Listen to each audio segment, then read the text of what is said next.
Hello दोस्तों, UPSC allrounder में आपका स्वागत है। चलिए आज बात कर लेते हैं। प्लास्टिक भारत के लिए एक समस्या है या इसमें अपॉर्चुनिटी है हम लोगों के लिए। तो भारत की प्लास्टिक अपशिष्ट समस्या, प्रदूषण से मुनाफे तक की हम बात कर लेते हैं। तो क्या देश इसकी अनदेखी कर रहा है? तो आइए समझते हैं इसको। तो भारत में प्लास्टिक एक दो धारी तलवार है। अब एक और रोज़मर्रा की ज़िंदगी में इसका एक अहम हिस्सा बन गया है, वहीं दूसरी ओर यह पर्यावरण के लिए एक गंभीर चुनौती भी है। प्लास्टिक कचरे की समस्या दिन ब दिन बढ़ती जा रही है, लेकिन इसी कचरे में छिपी है एक नई आर्थिक संभावना, एक नई प्लास्टिक गोल्ड माइन। सवाल यह उठता है कि क्या भारत इसे समझ पा रहा है या इसे नज़रअंदाज कर रहा है। प्लास्टिक अपशिष्ट की भयावहता। तो भारत हर साल लगभग 35 लाख टन प्लास्टिक का कचरा उत्पन्न करता है, जिससे वो केवल 60% ही पुनर्चक्रित कर पाता है, रिसाइकल कर पाता है। ठीक है। शेष जो 40% प्लास्टिक है वो खुले में जलाया जाता है या नदियों या समुद्रों में फेंक दिया जाता है। इससे जलवायु प्रदूषण, जल स्रोतों में विषाक्तता, पशु पक्षियों की मृत्यु, ऐसे कई सारे गंभीर पर्यावरणीय खतरे उत्पन्न होते हैं। ठीक है। शहरी क्षेत्रों में प्लास्टिक की थैलियों और बोतलों के ढेर खुले में बिखरे हुए दिख जाना आम बात है। यह कचरा नालियों को जाम करता है, जलाशय में जल भराव और बीमारियां फैलाता है। इसके अलावा सूक्ष्म प्लास्टिक कणों यानी माइक्रो प्लास्टिक खाद्य श्रृंखला में भी प्रवेश कर चुके हैं, जो मानव स्वास्थ्य के लिए बहुत ही घातक सिद्ध हो सकते हैं। सरकार की पहल है, लेकिन क्या यह पर्याप्त है?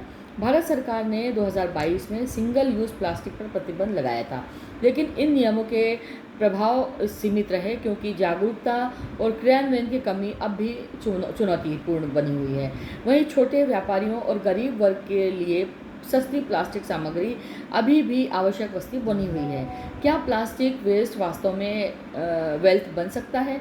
जी हाँ, यदि सही दृष्टिकोण या तकनीक से उसका उपयोग किया जाए तो यही प्लास्टिक का कचरा आर्थिक संपदा में बदला जा सकता है।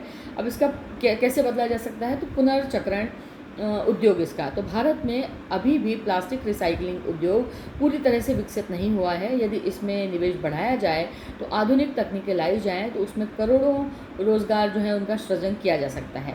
वेस्ट टू फ्यूल, तो तकनीक जो है कई कंपनियां अब प्लास्टिक के कचरे से ईंधन, गैस बनाने की तकनीक पर काम कर रही हैं। यदि सरकार इसका समर्थन करे तो यह ऊर्जा संकट को भी कम कर सकता है। इसके अलावा स्टार्टअप में अवसर, प्लास्टिक कचरे के संग्रहण, छटाई, रिसाइकलिंग के क्षेत्र में स्टार्टअप उभर रहे हैं। युवाओं के लिए एक नया उद्यमशील क्षेत्र इससे बन सकता है।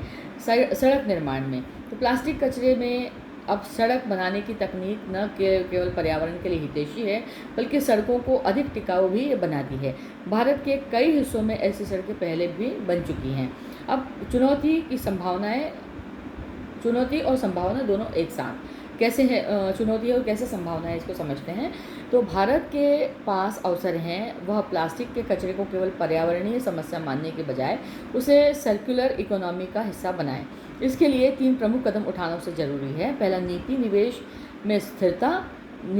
और निवेश में स्थिरता। दूसरा, जन जागरूकता में वृद्धि। और स्थानीय स्तर पर अपशिष्ट का प्रबंधन की व्यवस्था करना। अब निष्कर्ष से क्या निकलता है कि भारत को यह समझना होगा कि प्लास्टिक का कचरा एक बोझ नहीं है, बल्कि सरकार का आर्थिक संसाधन भी है। यदि सरकार, उद्योग और नागरिक समाज मिलकर के प्रयास करे तो यह संकट एक बड़े अवसर में बदल सकता है। अन्यथा यह सोने की खान यूं ही ज़मीन में दब जाएगी और हमारे प्रदूषण की खाई और गहरे धंसती जाएगी। अब इसमें सरकार की ओर से क्या क्या कदम उठाए गए हैं, आइए उनको समझ लेते हैं ना। Step taken by the government of India. तो सिंगल यूज़ प्लास्टिक पर प्रतिबंध। तो जुलाई 2022 में भारत सरकार ने सिंगल यूज़ प्लास्टिक के उत्पादों पर, जैसे चम्मच हो गया, स्ट्रॉ, कप, पतली प्लास्टिक की थैलियाँ आदि पर सख्त प्रतिबंध लगा दिया था। इसका उद्देश्य ये था कि प्लास्टिक कचरे का उपयोग कम करना और टिकाऊ विकल्पों को बढ़ावा देना। इसके बाद दूसरा जो उन्होंने उपाय बताया था, प्लास्टिक वेस्ट मैनेजमेंट रूल 2016, इसे ही संशोधित किया गया था 2022 में।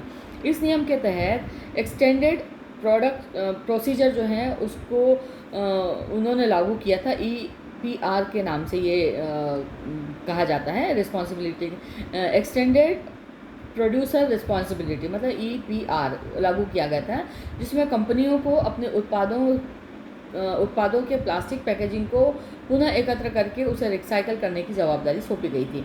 नगर पालिकाओं को कचरा प्रबंधन प्रणाली को सशक्त बनाने के निर्देश दिए गए थे। इसके बाद में उन्होंने स्वच्छ भारत मिशन का भी एक मिशन चलाया। इस मिशन के तहत भी सरकारी और शहरी तथा ग्रामीण क्षेत्रों में ठोस कचरा प्रबंधन और प्लास्टिक अपशिष्ट का निपटान को प्राथमिकता दी गई। कई नगर निगमों में प्लास्टिक संग्रहण और पुनर्चक्रण की जो सुविधा है वो उपलब्ध कराई गई। इसके अलावा प्लास्टिक बैंक और कलेक्शन सेंटरों की भी स्थापना की गई। सरकार ने कई राज्यों में शहरों में प्लास्टिक बैंक और वेस्ट कलेक्शन सेंटर स्थापित किए, जहां नागरिक अपने प्लास्टिक के कचरे को जमा करके इनाम या नकद पा सकते हैं। इससे जागरूकता और भागीदारी दोनों बढ़ती है। इसके अलावा रिसाइकल यूनिट जो हैं वो स्टार्टअप को उन्होंने बढ़ावा दिया। सरकार ने प्लास्टिक की रिसाइकलिंग यूनिट को स्टार्टअप की तकनीक नवाचार को बढ़ावा देने के लिए कई वित्तीय सहायता योजनाएं शुरू की हैं। उदाहरण के लिए SIDBI है ना, small industries development bank of India, और MSME जो है वो मंत्रालय जो है उसने भी कई यूनिट्स को अनुदान दिया है। अब इसके बाद में एक और पॉइंट आता है कि प्रचार और जागरूकता अभियान।